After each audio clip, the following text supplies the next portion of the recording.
In the heart of an ancient forest, nestled between gnarled trees and their twisted roots, lay the village of Andewyn. This village had existed for centuries, shrouded in mystery and whispered legends. Its inhabitants lived in perpetual twilight, where the canopy above was so thick that daylight barely kissed the forest floor. But it wasn't the eternal dusk that cast fear into the hearts of Andewyn's residents. It was the blood-red moon, which rose only once every year, a celestial phenomenon marked by the town's inhabitants as the night of the blood moon. Elara, a young herbalist, had grown up with the tales.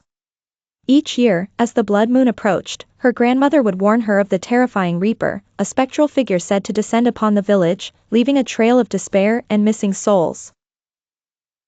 Always, Elara's pragmatic mind dismissed these as mere stories to keep children in line. However, this year felt different.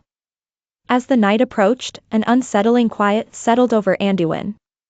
The usual sounds of the forest, the chirping of crickets and the rustling of leaves, faded into a haunting silence. On the eve of the blood moon, Elara found herself inexplicably drawn to the forest.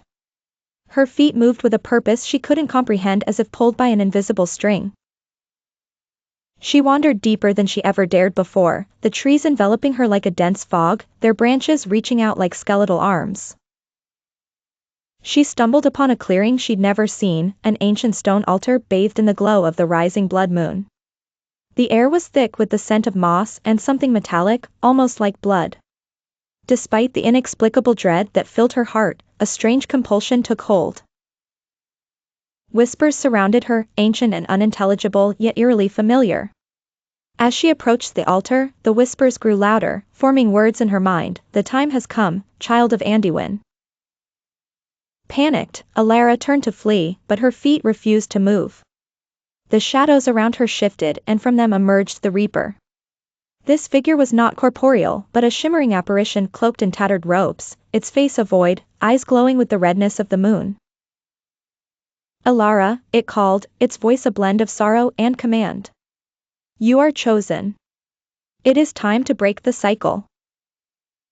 Heart pounding, Elara found her voice. "What cycle? Why me?"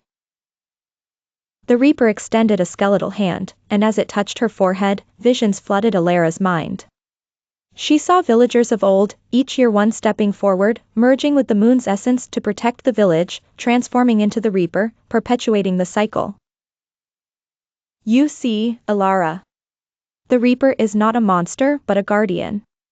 Release your fear." Understanding dawned on Elara with chilling clarity. Each blood moon, a sacrifice was not taken but given. The reaper protected the village from a greater darkness that lay beyond its borders.